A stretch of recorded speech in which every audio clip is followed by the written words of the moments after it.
Well, good morning, members and friends of Wonder Ministries. I have a little footnote here, or side note, I guess I should say. I noticed when I shot this little public service announcement last week that my hair is getting kind of thin.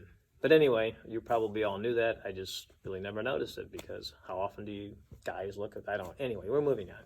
Anyways, good morning, friends and members of Wonder Ministries. This is day 5 of the Ohio shelter-in-place order.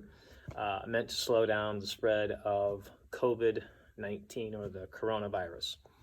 Now, for many of you, I've seen your social media posts of how you are entertaining yourselves, and some of them are, well, they're pretty funny. Others, well, they're maybe just a little bit bizarre, and still others are, well, let's just say you need to get your butts back in church just as quickly as possible. But anyways, moving on, I think we all know that this is a strange time in the world's social economy, a time when parents are homeschooling, meaning students are, sort of, I guess, literally lacking face-to-face companionship of fellow classmates. It's a time when we're told to maintain social distancing or physical distancing.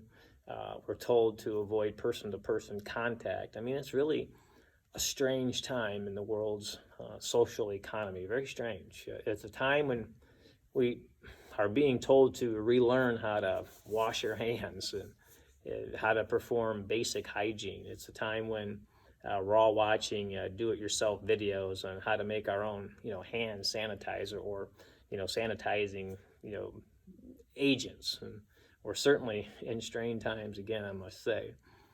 The stock market seems to be failing. Unemployment is rising. Consumer confidence is falling, and certainly uncertainty is rising. People are living in fear of an invisible enemy, an enemy that has pushed us into isolation, separating us from social activity, social involvement, and social gatherings. It's a strange time in the world's social economy.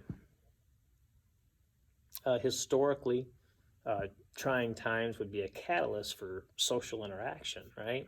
Normally, trying times would be a time for families to come together, for friends to come together, for strangers to gather together. Trying times are usually times that the social instinct of humanity drives us together to comfort one another in order to rise up to whatever the occasion is, whether it's, war or grief or terrorism, hunger, relief, homelessness, you can fill in the blank, whatever it is. Oftentimes when catastrophe strikes, the church becomes the central point of social and spiritual influx. However, in today's world, the COVID-19 crisis is different. The coronavirus has done something that no other catastrophe has done. The coronavirus has silenced the church bells. That's right, the coronavirus has silenced the church bells, right? The church bells used to be the point of ding dong. You remember that, right? It was time for church to start. I mean, the church bells was a focal point of gathering for social events or for catastrophes that bring us together. I mean, think about that. Think about 9/11, right? When the Twin Towers came down and how many people, ran to the church bells, right? We're in an hour where we can no longer congregate together in celebration to reflect and to mourn and to grieve and to question or to embrace, because as good stewards, we must adhere to the good practices that are being put down by Dr. Adkin from the State Board of Health and from the Governor DeWine, because the things they're asking us to do by not congregating together and to avoid physical contact, the things that they're asking us to do doesn't go against the grain of Christianity, right? The Bible says that, we should be good stewards of the government, unless, of course, the government contradicts the values and morals of Christianity.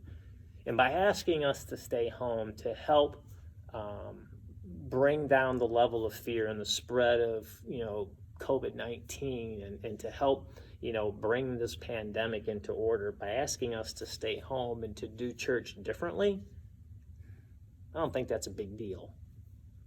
But it's definitely silencing the church bells because it's making church difficult for some of us. Now, some of the big box churches, man, they're like IT specialists. They're phenomenal, right? You go on their social media pages and, it's just wonderful how they can have church without church bells and do it through the World Wide Web and through Wi-Fi. It's really freaky cool, But for many of us, for us small churches, especially the ones that bucked the system of technology, right, long ago, it really silenced the church bells. But I want to encourage you as good stewards of the gospel message of Jesus Christ that it may have silenced the bells and the steeple, right? But it doesn't silence the bells in the people. So even during this time, during COVID-19, during this executive order for us to stay home and to shelter in, we can and we are the church. God bless and have a great and awesome week.